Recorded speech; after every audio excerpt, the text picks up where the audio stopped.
Alors, une petite vidéo pour réexpliquer ce qu'est une suite géométrique et une suite arithmétique, et deux petites questions flash assez simples qui sont le 29 et le 30. Donc avant de commencer à faire les questions flash, on va rappeler ce qu'est une suite arithmétique. Alors, une suite arithmétique, c'est lorsque on ajoute toujours la même chose à un terme pour passer à un terme suivant.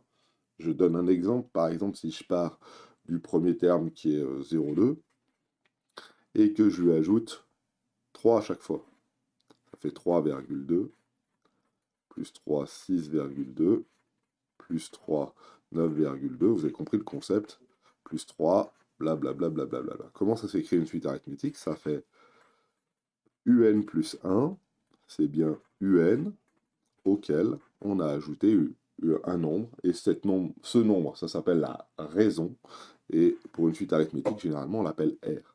Donc à chaque fois, on ajoute R, et ici, R, c'était 3. Bien sûr, il ne faut pas oublier de définir U0 égale quelque chose hein, pour pouvoir avoir le premier nombre de départ et connaître tout ça. Comment ça peut s'exprimer aussi de manière un peu plus explicite hein? Eh ben, on est parti de U0 ici. On est parti de U0. Et si je veux aller à UN, par exemple la valeur qui est ici, hein, on aura rajouté combien de fois la valeur qui est là? On aura rajouté une fois, deux fois, trois fois, quatre fois, n fois la raison. Donc, c'est U0 plus n fois R. Par exemple, là c'est U0, là c'est U1, on a ajouté une fois 3. Là c'est U0, là c'est U2, on a ajouté deux fois 3. Là c'est U0, et là c'est U3. On a rajouté U0, U1, U2, U3, on ne s'est pas trompé. On a ajouté une fois, deux fois et trois fois 3. Donc si on va au terme n, on aura ajouté n fois la raison. Donc c'est comme ça que ça s'exprime. U0 plus n fois r. Alors j'aime bien écrire le fois hein, pour bien montrer hein, que pour une suite arithmétique, on ajoute toujours la même chose, mais c'est n fois la raison pour aller jusqu'au terme n. Pour la géométrique, c'est quasiment la même chose, sauf qu'au lieu que ça soit avec des plus, c'est avec des fois.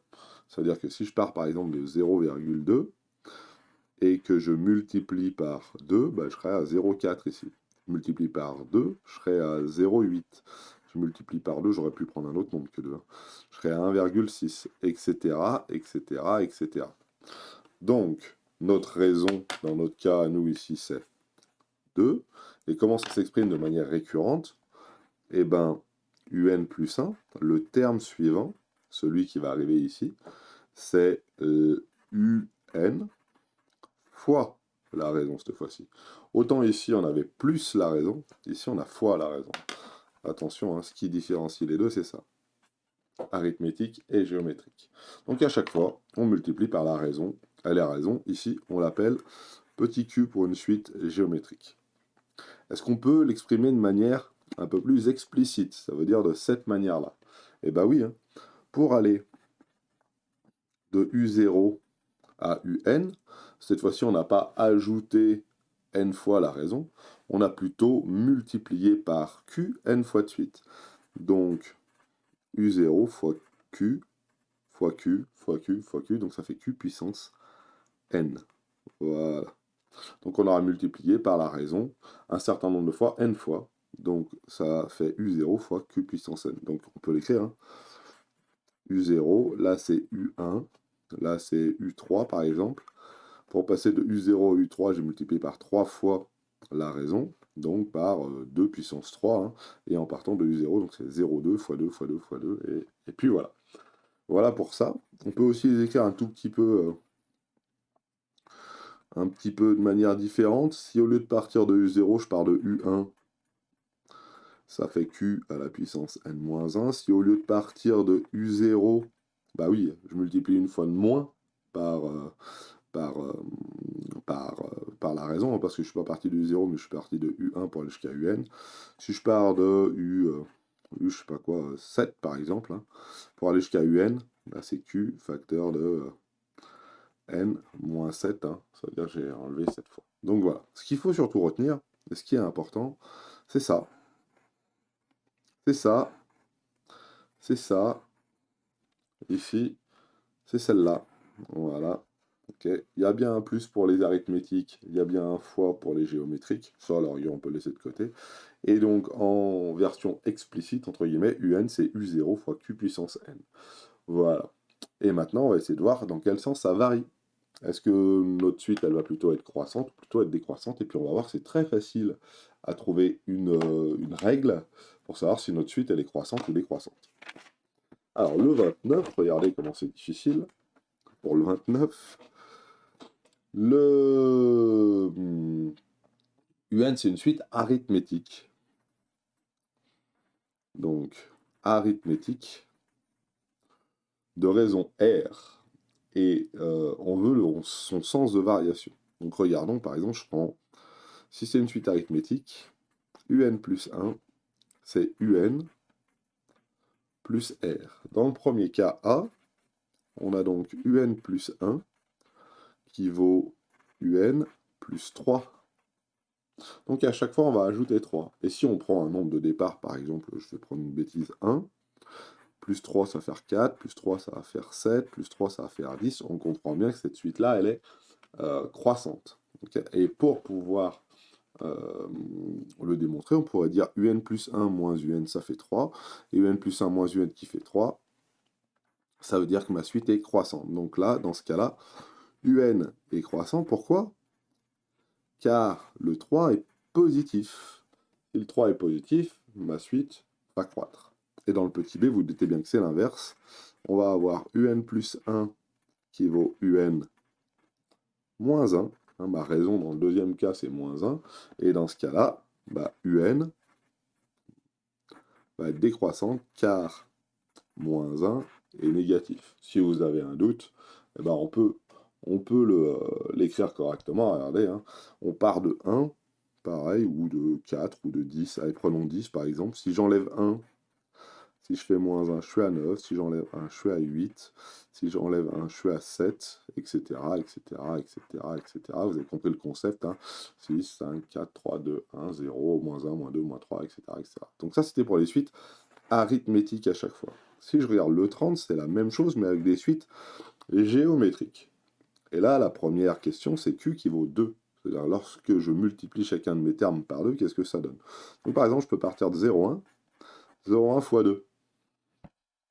Ah, et en plus, j'ai même pas besoin de partir de 0,1 parce qu'il nous a dit de quoi on devrait partir. On part de 10.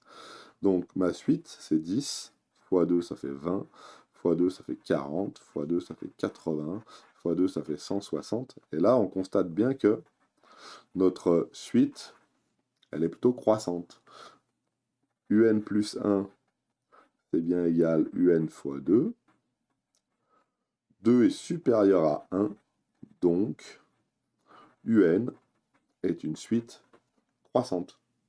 Hop, elle va croître. Et vous doutez bien dans le petit b que ça va être l'inverse, car UN plus 1, c'est UN fois 1,05, donc divisé par 2 à chaque fois. Et vous doutez bien que si on divise par 2 à chaque fois, ma suite, elle va être décroissante. Ça va faire 10, 5, 2,5, etc., etc., etc. Donc, ici, on va écrire la justification qui est importante, que 0,5, lui, 1,5, lui, il est compris entre 0 et 1. Si 1,5 est compris entre 0 et 1, donc, dans ce cas-là, UN, elle, est décroissante.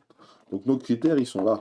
Pour une suite géométrique, si on est supérieur à 1, c'est croissant. Si on est compris entre 0 et 1, c'est décroissant, en ce qui concerne la raison. Alors on va écrire ça, hein. Q égale 2 et qui est supérieur à 1. Et Q égale, là c'est Q, hein. Q c'est 0,5 et c'est compris entre 0 et 1. Et pour une suite arithmétique, mon critère est extrêmement simple, c'est si ma raison est positive, alors c'est plutôt croissant. Si ma raison est négative, ma raison, j'ai pas beaucoup de place. Si ma raison est négative, alors à ce moment-là, c'est décroissant. Ça se, les propriétés qui sont assez simples, hein. Si on ajoute un nombre positif à chaque fois, eh ben, on croît. Si on ajoute un nombre négatif à chaque fois, ben, on décroît.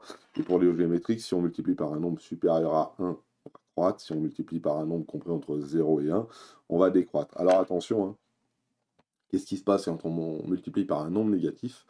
Eh ben, on n'en sait trop rien, elle est ni croissante ni décroissante parce qu'elle oscille, hein. Elle va aller en positif, négatif, positif, négatif, positif, négatif. Si je multiplie à chaque fois par un nombre négatif, ça va changer son signe à chaque terme. Voilà pour le 29 et le 30, et on va dans une vidéo qui est juste à côté calculer des termes de suite arithmétique qui sont vraiment très difficiles. Et même pas besoin de les calculer, on va exprimer un en fonction de n, le sens de variation pour des suites arithmétiques, et ici pour des suites arithmétiques aussi, et puis après on a des suites géométriques. Voilà.